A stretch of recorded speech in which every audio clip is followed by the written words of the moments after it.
thanks for joining us today for the Microsoft Defender for Endpoint and Red Canary MDR webinar.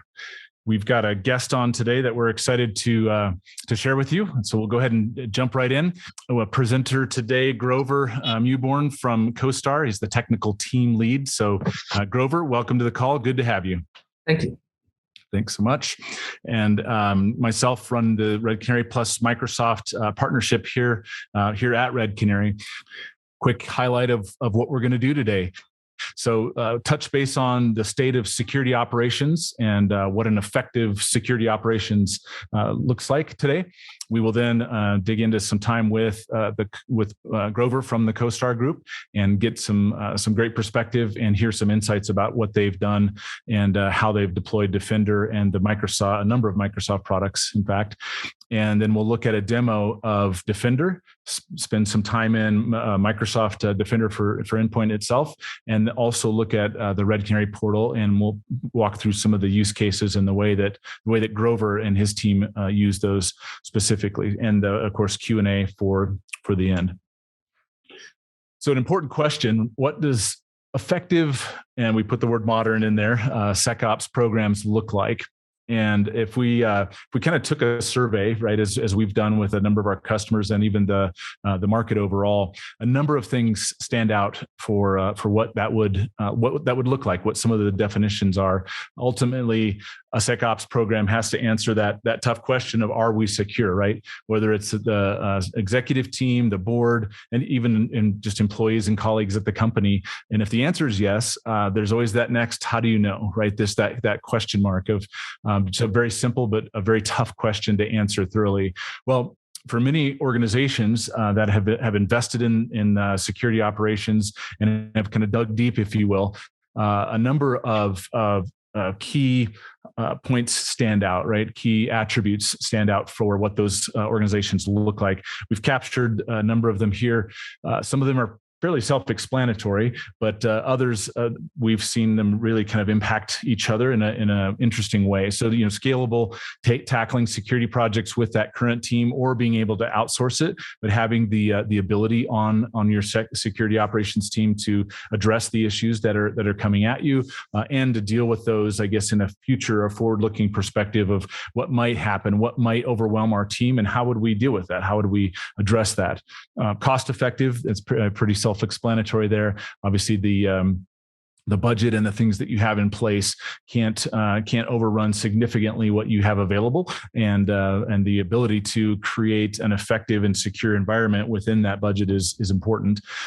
Talented team is one we put on here, not to say that your current team isn't talented at all. This is not a reflection of your organization or what you've built, but the question really there is, are you able to attract the top talent needed to secure your environment, right? Are there certain maybe specialties that are needed in your world, in your the things that your business does that are unique or different potentially in the way that you have the way that you go to market, the way that you capture data, things like that. Is it a SaaS type offering? Is it an on-prem? And do you have the talent needed there? And then of course, making sure that in the middle of, or as you are kind of expecting and planning for attacks or threats to come, do you have the right talent in place to deal with that?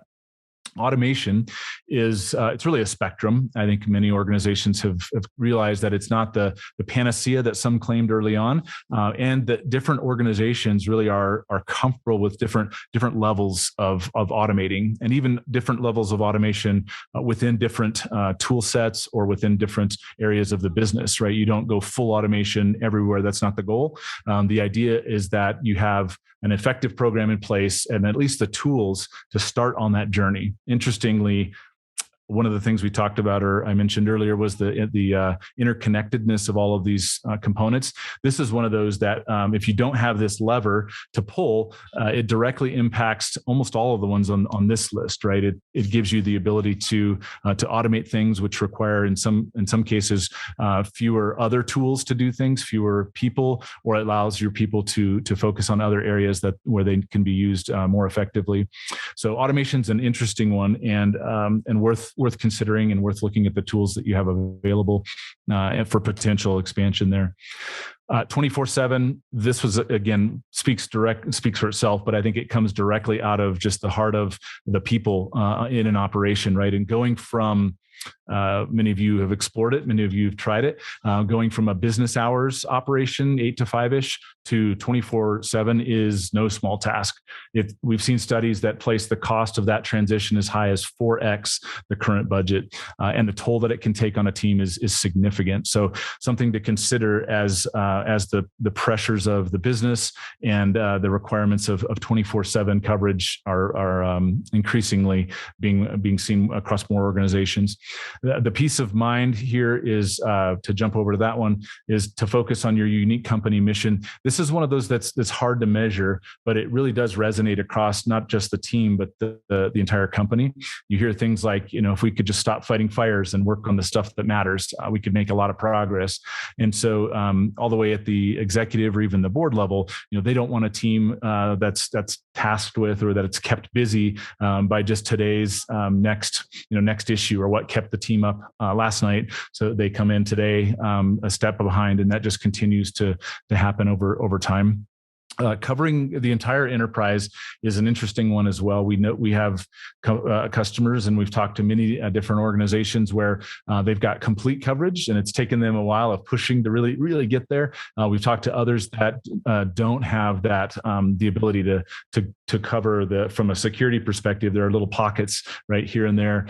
They're expanding their footprint, but they don't have. They know there are certain areas that they don't cover today for various reasons, whether it's politically, organizationally, technically. There are things that aren't there. So that's a key part of an effective program, is having get the full coverage across the board there. And then the last one, the staff burnout. It's so hard to lose good resources because they're just simply overworked, right? You need more of them, or the teams that you have are great, but they're just middle of the night fires are coming up often. And how many of those can your team survive, right? Is it one a week, one a month? It's really a threshold that effective programs we've seen don't try to push, right? We don't try to, or the organizations there that have matured in that area aren't trying to push that. They have that peace of mind. You can see the connection there as well, that allows the security team to really focus on the company mission and keeping that moving forward, with a lot of the day-to-day, or the things that could be automated, let's say, or the things that could be outsourced, addressed. So I wanted to take a moment to just kind of walk through what that looks like and paint the picture. Again, this is the ideal world, and all of us, I think, across the board are working on improvements in all these different areas, and that's what I think makes us better as an industry overall as well. And then if you look at what security operations means and what it does, it's hard. Right. It's essentially it's kind of evolving against this backdrop of business needs and systems and architectures. And if you look at this slide here from the left to the right, really is kind of that progression, right? Showing from the traditional on-prem type of environment. Many folks still have a number of these components in place. The hybrid describes many of you as well, right? With the virtualization starting to kick in, SaaS influence coming into play there, and a number of cloud and hosted type offerings. And then, of course, on the far right, this idea that zero trust is really the mantra of the future and of an effective SecOps program. You'll hear that from many, many different security vendors, and zero trust has really become a kind of a rallying cry that the security industry can get around and not only help implement, but help understand, help executives and colleagues and team members not on security teams understand what that means and the importance of it and why it's in place there. So if you look at the platform idea, then that is the foundation, right? It's the layer at the bottom that grows with you as you grow, as new things become available. You can see some of those in the middle layer becoming more of a focus, right? If you look at the EDR strategy, really moving into XDR is an evolution that's taking place today as we speak. A security operations platform underpinning the whole thing really gives you the ability to grow and evolve and not have to worry about the integrations and the tech and the pieces that need to be built. That's the platform's job, right? The responsibility of a security operations partner to bring that in. Interesting piece of data here that we noted, and many of you who saw, you can see the source there, the Verizon data breach investigation. The idea that the attackers are increasing in their sophistication, nothing new, nothing surprising there. But what that has meant is that via things like ransomware and many other improved tactics and techniques, at least half of all incidents, if you look at the weeks, months, or years, so kind of from the weeks bucket up, that's about 50%. So 50% of the incidents were able to avoid detection for into the weeks, the months, or even the years. And it's just when you look at the landscape overall, the sophistication is increasing, right? And is it something that, as a security team in an individual organization, trying to keep up with this can be an overwhelming wave, right? That battle of what's the latest and greatest, and how do we stay ahead of it, and how do we keep our teams not just on the front lines, but well armed and able to deal with what's coming at them without getting overwhelmed, without getting buried. So great pivot point here to reach out to a customer and talk to Grover and hear about his experience with his security operations program at CoStar. So Grover, we'll jump right in here with the question for you. So how has Red Canary helped your security operations program grow? Mm-hmm. I think one of the biggest ways that Red Canary has helped us grow is by setting a mark for us to follow and try to achieve ourselves. Red Canary gives us reports that are fully written in a timely fashion. They provide intel behind that with indicators of compromise pulled out, MITRE ATT&CK techniques.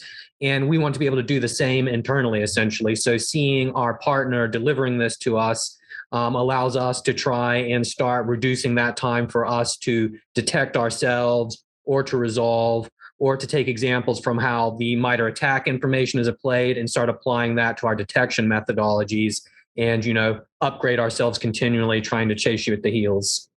Yeah, that's great. And have you guys benefited from, I know we talked a little bit in the kind of prep for this, the 24/7 aspect? Mm-hmm. Yeah, the 24/7 aspect is obviously critical. We have a small security team, and as you mentioned, trying to build out 24/7 support is a huge task and extremely expensive. So for us, having the 24/7 support essentially allows us to go home at night and sleep easily, as well as having time during the day and under the week to do architectural engineering work and not be afraid that we're going to miss critical alerts or incidents. And that's not to say that we're not actively reviewing our alerts and incidents, but we know that we have a team of highly skilled professionals 24/7 behind us. And I guess, that's an extension of the CoStar team. And having that there allows us to have the assurity that we do have coverage to invest time and resources into other things besides cybersecurity response. Right. That's helpful.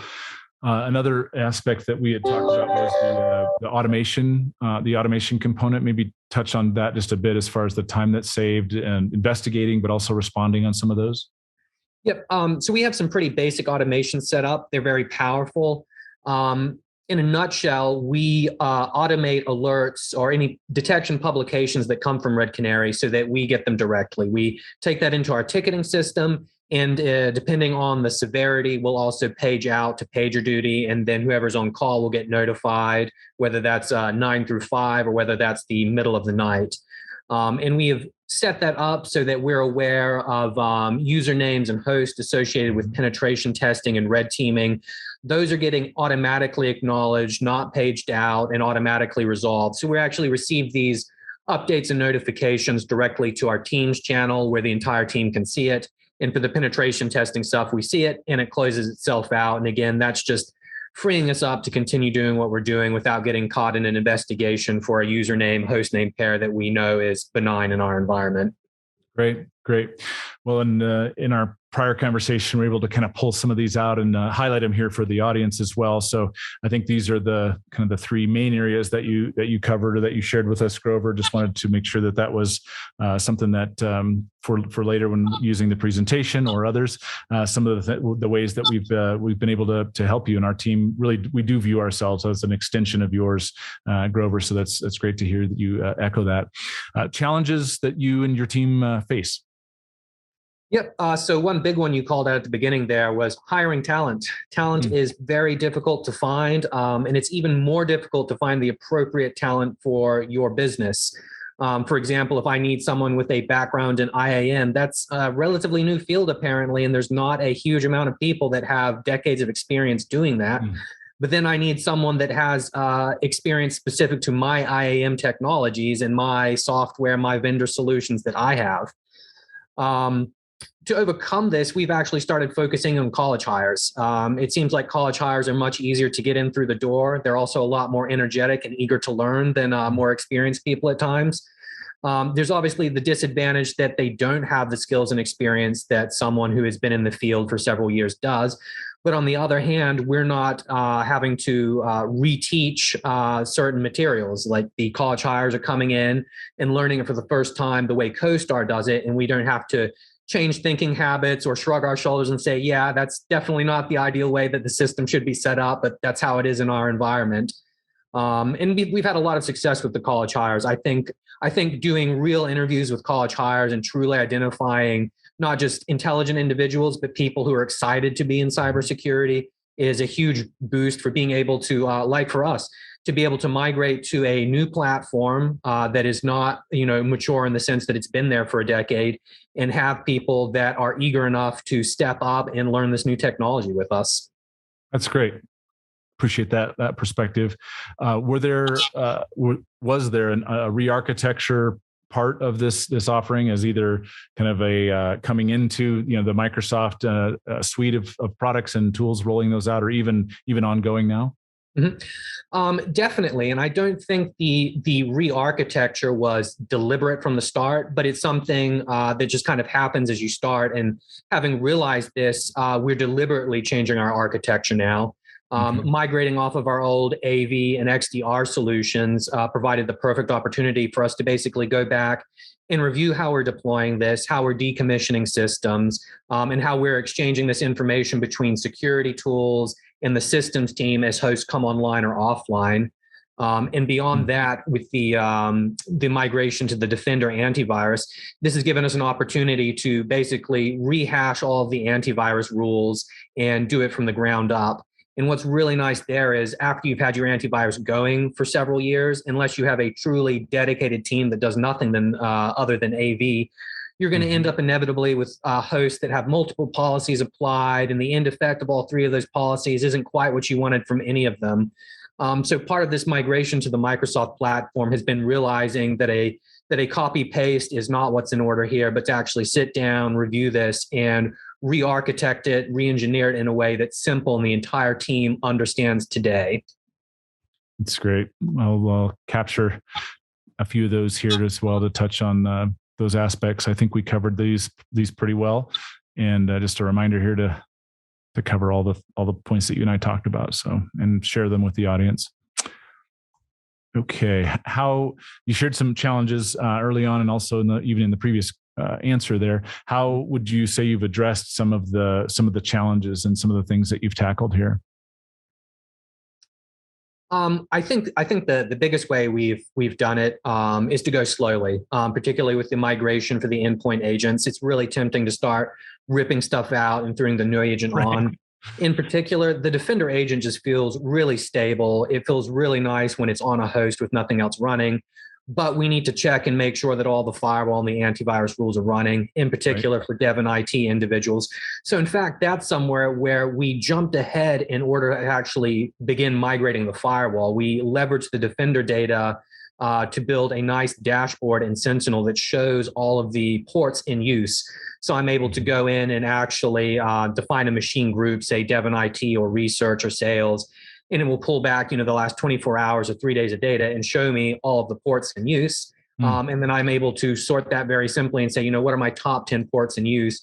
And we've already been able to address a large portion of the firewall as well as antivirus by simply using Defender to look what applications are running on our hosts, what are common network ports that are already in use, and basically mapping that back against our own antivirus and firewall rules as part of that re-architecture.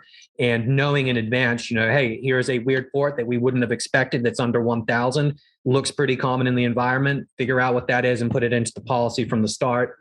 And the end goal here is to basically, when we are ready to begin the general rollout to, 1,000 hosts at a time or something like that, we are tried and tested enough that there are no firewall surprises that stop large groups of people working.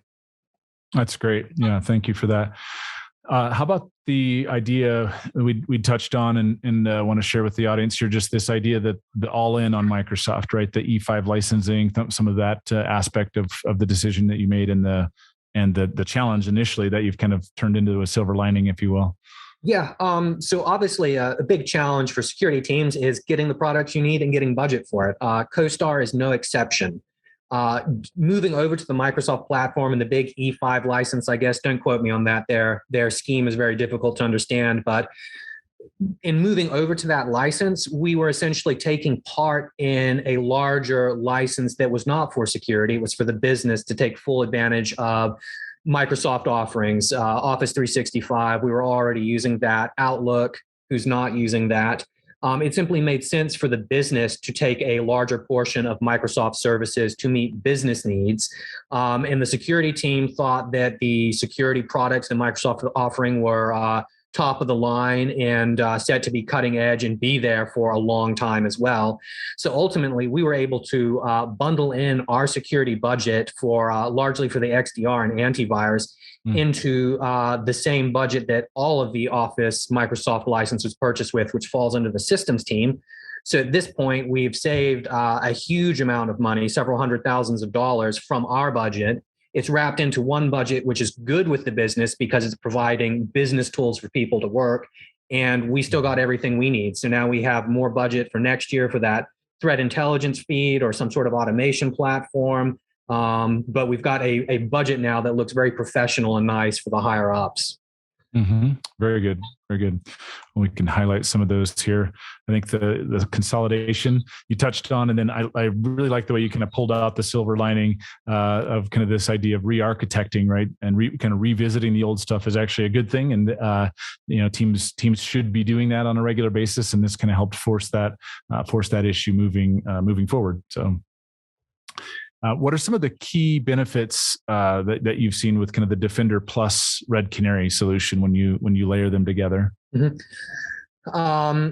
Before Defender, we had been using Carbon Black, and I think Defender provides a lot more data to the user. I think that it's providing much richer context for us, in particular because Microsoft is generating alerts on the agent for itself and marking them with MITRE ATT&CK techniques.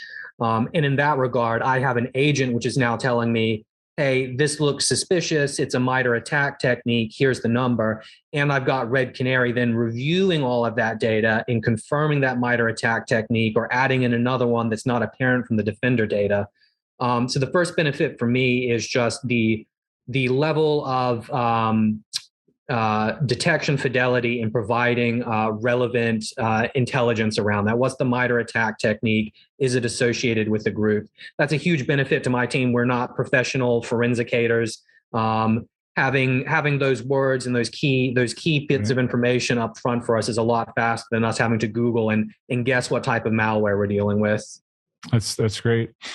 Talk about the I think MTTR was something we'd brought up earlier in our discussions as well. Just talk about that a little bit across the Microsoft ecosystem for you. Yeah, so the mean time to resolve or remediate, depending specifically what we're talking about, has definitely decreased for CoStar as a result of Defender and Microsoft. I think a lot of that is leveraging the SIM Sentinel in there in combination with Defender, taking advantage of combining Defender data sources with, for example, Active Directory logs or our VPN logs and being able to get more context immediately. And then beyond that, I think the ability to create automations within Defender to automatically remediate certain pieces of malware or approach servers differently than it would workstations in terms of the remediation action that it's capable of taking greatly reduces our mean time to resolve, whether we're doing that through automations, which we've begun working on for specific alert types, or simply having one platform where I can go in and I can lock a user account from within the Defender portal, as well as quarantine the host, as well as turn it off. Whereas before, I couldn't do that with one agent. I would need to visit multiple systems to lock the user account, quarantine the host. And then if I needed it taken offline, I'd have to submit a ticket. So Microsoft has really started putting everything into a single pane of glass. We're not using it, but I know that the Microsoft platform will allow you to open up a desktop share directly with an endpoint of your choosing if you have the Team Viewer connector enabled. Probably something that we won't do, but again, it's closing that gap of being able to get the necessary data and then press a button to take an action. Yeah, very, very helpful and insightful. We've actually seen a number of our customers making similar moves. Some of the transitions you talked about, and given that our MDR sits on top of the EDR and the XDR solutions, like we showed in the slide there, kind of that found the security operations platform. Just wanted to highlight that we've been able to stay with Grover and the CoStar team through that transition. They've been a customer since I think 2019 it is now, Grover, and been able to stay with you through a lot of those changes. So the EDR solution and the features and things that are rolled out, the new kind of the latest and greatest, able to continue to stay on top of that with you. And I wanted to touch base just a brief moment here. You brought it up as part of your answer, the description here on the way that you use Sentinel. I found that particularly intriguing. Do you want to just share a quick highlight or a quick overview with how you use the Microsoft Sentinel solution as part of what you're doing? Yep. So Defender is a standalone portal. We can go into it, look at things in a pretty UI, get dirty with the KQL query language, and look at the raw data. You bet. However, demo later, by the way. Yeah. However, this fits in. It connects directly to the SIEM Sentinel. You just got to click a couple of buttons, and it all hooks up in the background for you. There's no connectors or proxies or VPNs to worry about. And many other data sources from Microsoft security offerings fit into Sentinel as well. We leverage Sentinel as the primary place for investigation and detection. We do all of our security incident work from within Sentinel, and we make it the primary place that we build out detections. Sometimes we'll build out detections in Defender. That's generally a special case rule where we're really only interested in running the rule once every X hours or once every day and looking at 6 to 24 hours worth of data at a time. Whereas Sentinel allows us to be much more real time. We can run a rule every 5 minutes, looking back at 5 minutes worth of data. But because it's the SIEM, I can query all that Defender data, write a rule for Defender, and then I can join it to my Active Directory information and get more information about the user that's logged into that machine. Are they an admin? What department are they in? So we take advantage of Sentinel by combining all of our data sources and avoiding creating individual alerts. We really want that MITRE ATT&CK method where give me something from Defender and then give me something from the firewall or from the VPN around that time frame that looks suspicious, so that we have as much context going into our incidents as possible. And then we're reducing the amount of work that an analyst needs to do to go in and write a query to pivot to this and look for something else. Very good. Yeah. And I know we've touched base on the Red Canary X data source inside of Sentinel as well, the XDR data source that will be able to provide the Red Canary alerts right in there for you as well. So let's see it in action. Let's jump into a demo. We're first going to look at the Defender interface, and then we'll jump from that, pivot into Red Canary as well, and kind of show the connection here. So if everyone can see the screen, should be sharing that on the monitor now. The Defender dashboard is what we have up. And Grover, would you just take a moment and kind of share how your team uses this? I know you don't spend a major amount of time on the dashboard, but there is valuable information here that I wanted to share with the audience. Yeah, this is just a quick heads up. And basically what my team is doing is looking for any numbers that are really big or too many bright red dark colors. The active alerts right up there in the left-hand pane, it's pretty obvious to see how your alerts are distributed from the start. I like to think that if I were logging into this dashboard, we'd have about 16 highs on any given day when I logged in. So if my team notices that there's a big shift there, we obviously need to take a look. Maybe we have an incident, or maybe we have some sort of malfunctioning detection that we need to dive into. Very good. Very good. Another area that we talked about is the queue for alerts, directly kind of seeing what's going on and what's happening in Defender directly. A note for the audience, we'll touch base on this as well on the Red Canary side. One of the ways that we work the better together story with Defender and the way that we supercharge Defender, Red Canary sees about 3.8 times or detects about 3.8 times the number of alerts that Defender alone sees. And so this is a view of what alerts come through, and then you'll see on the other side, on the Red Canary side, how we kind of filter and distill these down to the key ones that we need to deal with, and also increase the number of detections that we see. But Grover, from a Defender perspective, can you just touch base on the alert queue here?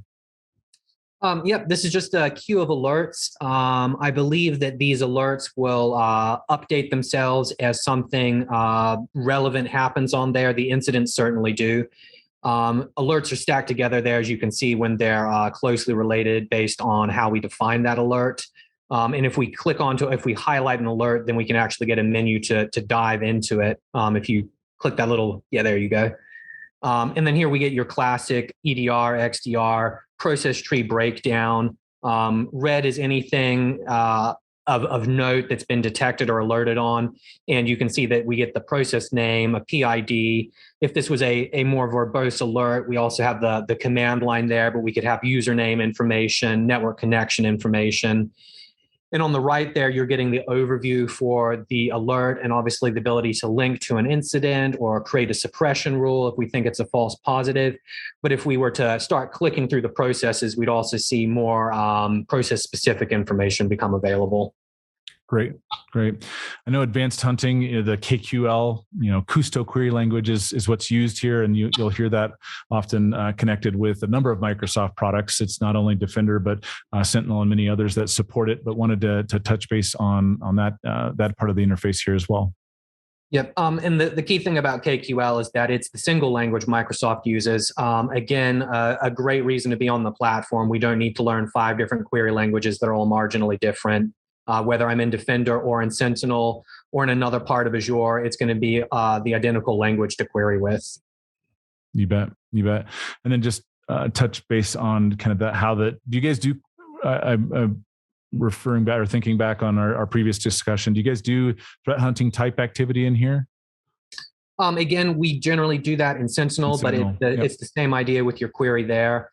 So, our basis for a lot of detection signatures starts with a Red Canary threat intelligence report. Here's some bad looking PowerShell. So we do exactly what you've got there. We'll open up, device process events where process name is PowerShell. What do I get? And then start cutting through that, dumping it around into a table, summarizing by a certain field and trying to reduce out the noise and narrow down to unusual activity in our environment. Very good.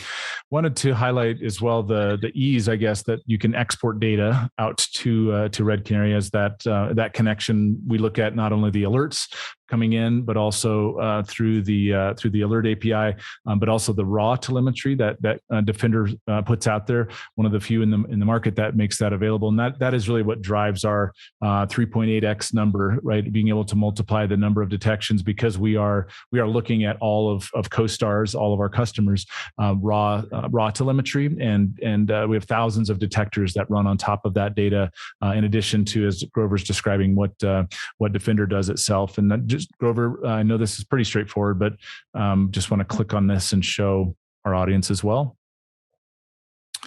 Over on the right side here, you'll see the Event Hub ID, and again, in the demo environment, it's the same as a production. We would simply give you as a customer the Event Hub ID on our side. You drop it in here, hit save, and automatically all of the event types that you select that you would like to send show up, and our incident our detection engineers start looking at all of the data and investigating those on behalf of our customers. Grover, I know you'd mentioned the idea of kind of looking into the settings here a little bit. You want to touch on that just a brief amount, any of these other areas? Yeah, so the rules is a good one there where you're at. We've got custom detections, which is where we can build our advanced hunting rules and run them. This is where they appear outside of the advanced hunting section of the portal. Alert suppression, if we need to suppress alerts, that's very useful for particular host username combinations, or if we have tagged hosts, we can say, drop all hosts that say red team pen testing on them or something like that. Indicators is cool. We can basically use this like it's antivirus or a firewall, throw in a file hash, a URL, IP address, and it will get blocked. Very nice. Web content filtering is another one. I haven't done much with the process memory indicators. That's a bit advanced. Web content filtering is all category based. So basically you have some checkboxes, check them, and you can stop users visiting inappropriate websites. We're rolling that out as of this week. No hiccups thus far. Seems pretty straightforward. The automation uploads and folder exclusions help you define what level of automatic remediation the Defender agent should take. So basically, if it's going to delete a file or a folder, that's useful. We have it set up so workstations are very liberally allowed to be touched for automated activities, whereas servers require approval. Very good. Very good. Yeah, I think that covers some of the highlights that we talked about, and the way that the Defender portal is accessed and used by your team. Obviously, not exhaustive, but wanted to give a highlight there, and then or cover the highlights from a Red Canary perspective. Grover, you want to talk us through what the dashboard is used for, and some of the communication or the info that it's communicated to? Yep. So the dashboard up there, the two critical ones are the first one on the left with the red, and then the one towards the right with the red. The first one on the left is our endpoints, how many we are seeing today and how many haven't been talking. You've always got a few that aren't talking, but that's an immediate heads up if you have a problem. Whereas under the detections confirmed, we can see anything open and outstanding that hasn't been acknowledged. Again, something we want to look at right away. Outside of that, my third thing that I look at in the portal is this Red Canary intelligence, today's activity feed. There's always fresh intelligence from Red Canary. I wish I had more time with my team to go through it all and write out better detection signatures ourselves. But this is a way for us to get a quick overview about what's relevant today, or what threat actor does Red Canary have more information on. Being able to open that up and take a look at the specific MITRE attack techniques and determine whether or not we have coverage, or if we need to take another look at this area of MITRE attack and do work on it. You bet. Yeah. And then, as you can see here, depending on how deep you want to go, the full MITRE attack matrix is covered, and or the full MITRE attack matrix is presented, and you can come at it from an individual detection and technique perspective. And then we also have from an overview, you can see the coverage areas that the whole MITRE attack framework is available here, and you can see the areas of green are the things that we cover. Some of these are physical security. Some of them are not able to be detected by the data that we have, and so we make that super clear here. And the ability to really understand what's being and transparent, honestly, about what's being detected or what's able to be detected, and how we manage that going forward. And then, thanks, Grover. I think that was a great highlight there. We do update the engine on a daily basis with new detectors, and you'll see those as a customer.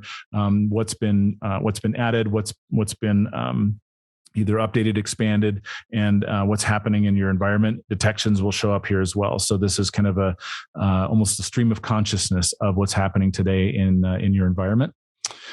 Grover, let's jump over to the automation framework briefly. Yep. So the automation framework's nice. It's really easy to use. You choose a trigger with the new trigger button, and then you add a playbook. You can add a playbook that you've already made with multiple actions in it. There's a couple that are pre-configured. And it's very simple to drag, drop, click the specific integration you want. A typical kind of integration or automation that we have is exactly what Cordell is doing. When we have a detection and its severity is high, and the username is not "I'm a pen tester," forward to PagerDuty, forward to our ticketing system, done. Exactly. Another interesting one that we have actually is I have one that looks for, I believe, EC2 hosts that haven't connected back or talked back in 3 days, and then it automatically decommissions them. Very simple way to keep a clean inventory for EC2s, which are obviously a little more ephemeral than your standard on-prem servers. Great. Yeah, that's a great creative way to use that. And as you can see here, it's in this case, if it were ransomware, high severity, depending on the interest level or the severity level, you can deploy response actions to do things like isolating an endpoint or taking it offline. And to be crystal clear with the way this works, Red Canary contains the detection logic, as you saw some of the detectors themselves. They're firing. As those fire, we actually reach back out to the Defender API, the live response API itself, and would do things that Defender allows you to do. Right? If you were isolating or if you were manually on an endpoint working with it, or manually in the tool and clicking the button, the API allows us to do those things in an automated fashion. And you can see there's a list of some of them, not an exhaustive list, but of course, as you look into what's available inside of a playbook and what types of things can you do when you automate this, the ability to really get in and start automating and adding actions and steps, things like decision trees or call trees for texting and phone calling, notification, and the like. So a brief overview there of the automation framework, but really helping give a snapshot of what's available. Grover, I know you talked about the reporting aspect as well, so wanted to jump into the report library. Yep. We have a large monthly security meeting with various people who aren't all in security. It's an international meeting. This is our favored way to approach them. In particular, the slide you have right now helps to distill for people outside of the cyberspace why we're paying for Red Canary, how much work they're doing, and also reflective of how much work we're doing. So Red Canary is dealing with over 2 million telemetry records in the last 90 days, for which we had 3 high severity detections. That's a huge amount of analysis and expertise that go into building that system. And that's a way for us to basically justify our business expenditure for Red Canary, and at the same time begin to open up conversations about the level of investment that it would take us to be able to do this independently, or to be able to do it to such a degree that we feel comfortable doing that alone. And that can be very difficult sometimes for people who don't understand the complexity of the cyber data and what goes into it. Because as we all know, this isn't, an antivirus MD5 hash from 10 years ago. These detections are much more complex. Exactly. Yeah, that's a great point. And we use this slide quite often. Obviously, this is a demo environment with demo data, not Grover's live info. But you can see on the left hand side the amount of telemetry that's generated by Defender and by EDR tools is significant and massive. I would say borderline the size, depending on the size of your environment. The engine, the Red Canary engine, ingests all of that raw telemetry, and you can see from the left to right. Just want to highlight that. In this picture specifically, the way this is laid out, everything black is software, right? Everything in the darker black, grays, and blacks is the Red Canary engine software on the left, and then everything in red on the right is the Red Canary people, and that is kind of a merger of 2 very important, I think, tools in the security operations fight, right? The ability to employ software, both some of the automation things we talked about, but as well as the engine itself going through and really filtering through the data and finding that needle or needles in the haystack, and something that SecOps teams are not necessarily set up as far as budget, resources, and the like to do on a daily basis, right? To go through hundreds and hundreds of events. You can see in the middle there, our engine does distill it down from, and depending on the size of your implementation, billions, millions of telemetry records on a every couple days basis. But if you look in the middle there, distilling it down to what's interesting, and that little red circle with all of the little Red Canary people behind it are investigating those events. And so it's something that our engine has raised and said, from a behavioral perspective, this needs to be looked at. We step in with what we call the CERT, or the Cyber Incident Response Team, and our detection engineers then would go and investigate that, fully run it to ground. If it were to be a confirmed threat, a second set of eyes looks at that. So your team, one, doesn't have to deal with the onslaught or the barrage of information and just just simply data. In some cases, it's noise. In other cases, it is useful. You want to store it in a SIM for context, for understanding as part of maybe a retro when you look back and try to figure out what was going on for additional context, maybe for compliance purposes. But from Red Canary's perspective, blinders on, laser focused on detecting threats and what we call security outcomes. So something that needs to be done, right? Somebody needs to isolate a machine, whether it's automatically or manually. Someone needs to take action. Something needs to happen in the environment. And you can see the far right circle there. There's more people. That represents our incident handling team. So as a Red Canary customer, incident handling is part of the offering that you receive, not a separate line item, not something else you pay for. But if our detection engineers find a confirmed threat, our incident handling team will jump into action and think of them as a quarterback for you as a customer through the process to help you understand not only what's happening, but what we should do to address it, including some of the automation that's already taken place and what should follow from there. So thank you for walking us through that, Grover. And then as kind of the rubber meets the road, if you will, like where the analyst actually interacts with a confirmed detection, I think is where I'd like to wrap up. It puts kind of a bow on the whole thing, and rather than kind of ending it at a very high level esoteric, I'd like the idea of kind of digging into the meat of a detection and showing what analysts see on a regular basis, or what as part of that confirmed threat, and the value that it provides, and why analysts really do see a ton of value and like working with Red Canary. So, Grover, do you want to, from a high level perspective, I know this is a demo, we've shown parts of it. I can kind of jump in and provide some color commentary as well, but you want to kind of walk us through this confirmed threat? Yep. So at the top, we have our banner there with the title and basic information. And below that, we have a process name. It's only Explorer in this case versus something like abc.exe.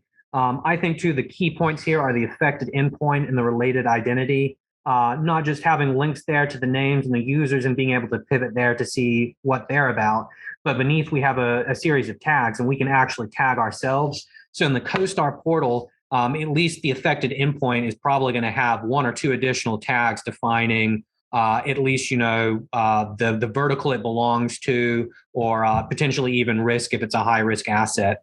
So I'd encourage anyone who's a Red Canary customer to definitely tag things, not just for Red Canary, but for yourself.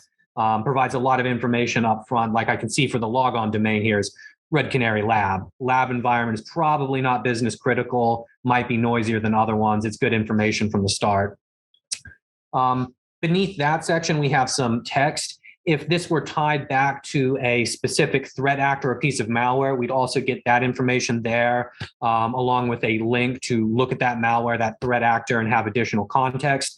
As I said earlier, that's a huge advantage to my team. We're not threat intelligence experts or malware experts. So having that information about the actor or the malware from the start reduces our time to understand what level of threat we're dealing with. After that, there's a detection timeline.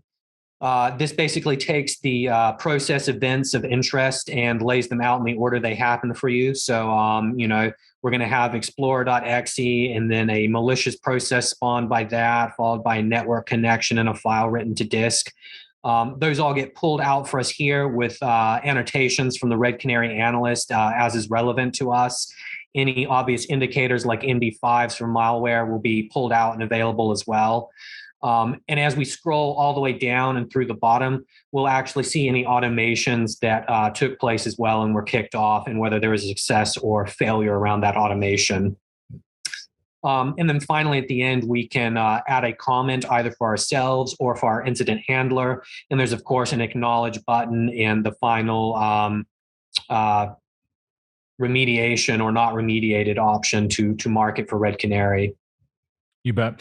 And this is part of that two-way street with our analysts and the detection engineering team to understand, in some cases I clicked the not remediate button here, and it goes and helps our team understand, like, why is this not remediated? Why is this authorized? Gives us more context so that we can build filtering rules in for later. As Grover mentioned, if there's something that is always going to be an exception, we can create those rules. But then there's also some information that says, this was a false positive for us, and here's why. right? And so that helps our teams work together.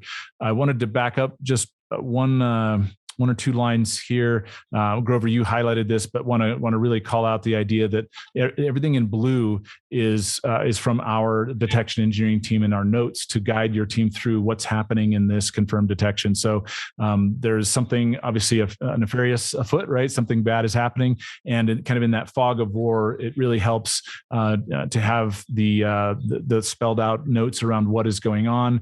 And as you can see, in some cases, if you dig too deep on the Defender interface, you'll see just a lot of processes, a lot of data really kind of can get a little bit in the weeds. And what we get here is almost like a summary of, stitched together, connected processes with notes around what's happening. So saying, heads up, this is a common technique used by adversaries to do, lateral movement, or in this case, credential theft.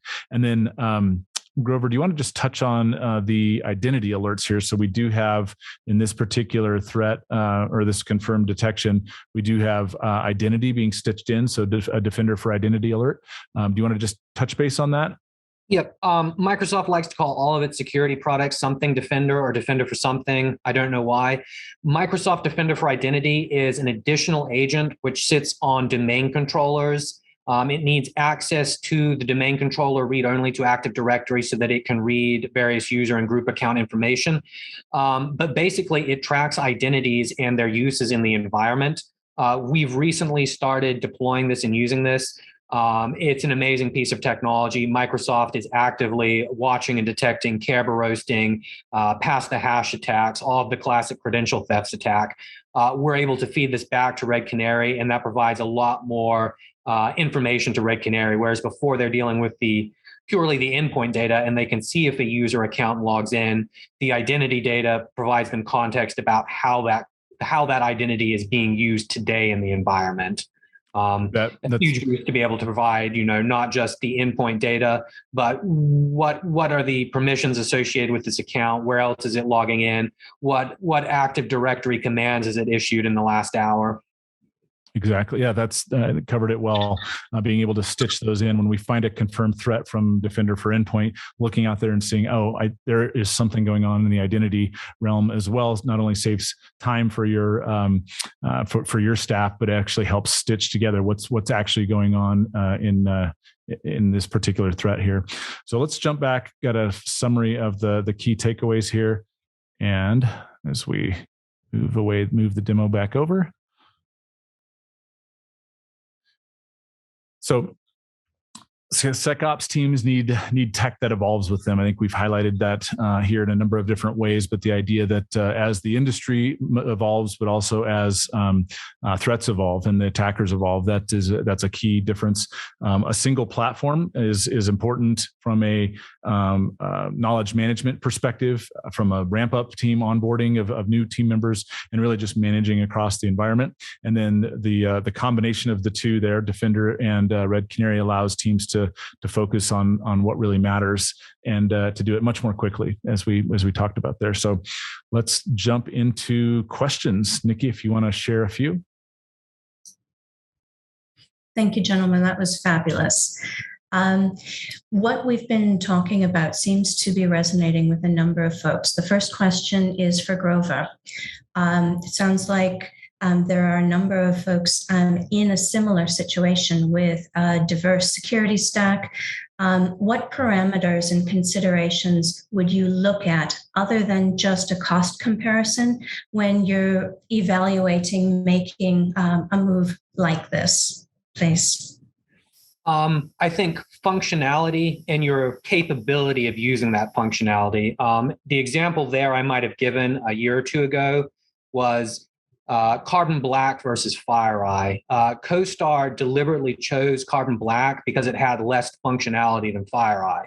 And we knew that we couldn't use all of the FireEye functionality. We didn't have a team with that skill set. And it simply meant more dollars at the end of the day for functionality that we couldn't possibly use. We have approached the Microsoft platform in a similar way when we're looking at changing over our email and vulnerability management solutions to Microsoft. We're confident we can do it. It's not clear if that's going to happen today because there are functionality gaps there. But basically, as we're migrating to Microsoft, we need to make sure that we continue to meet at the very least our current baseline for security. So migrating to the Defender vulnerability management might not be on the table right away. It looks promising, but it might not have all the features we need. So that's definitely somewhere where we are slowing down and not rushing to change over. And I think in addition with that, you also need to look at your current contracts, how long they go for, when they expire, and how much money they are. Some of our contracts for other products are expiring sooner rather than later. They've been targeted to be migrated to the Microsoft platform more quickly, whereas maybe we have another tool and we have an outstanding contract for another 2 years. And when we're not waiting 2 years to begin that migration, we're doing so slowly and with diligence because we have room to make that migration. I hope that provides some context. Absolutely. Thank you. And then for Cordell, there's a fair bit of interest around the beyond endpoint support from a Red Canary perspective within the Microsoft security ecosystem. Could you dig in a little bit deeper on Red Canary's support for Sentinel and other Microsoft XDR security solutions, please? Definitely.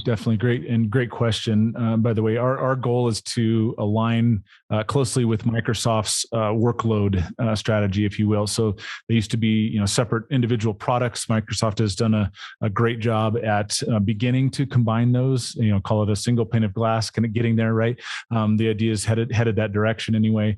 And all of the products now are unified, at least under the umbrella of the M365 Defender on that side of things. And so all of those individual products now are essentially integration points for us. Workloads is a tool or a moniker that Microsoft uses, and we are looking to add those as we move forward here. So one that you'll see we've already released is the Defender for Identity and Azure Identity component, and we'll continue to expand our support for that. But you saw that in the demo today, that's live and available. The next component or the piece that we're looking at is the O365 support for Office and email, what's available there.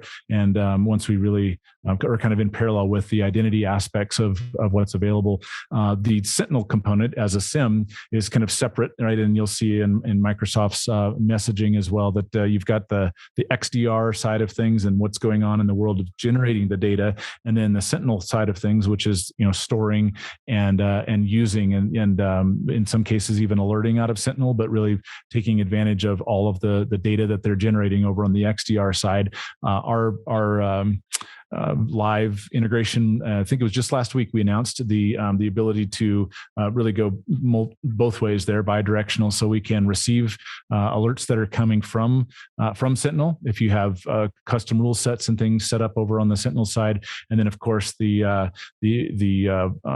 inverse of that, where Red Canary's confirmed detections are being sent over to Sentinel via the XDR plugin there, the XDR data source. You'll see that in the library. So the ability to pull Red Canary into detections into Sentinel as well. Fantastic. Thank you.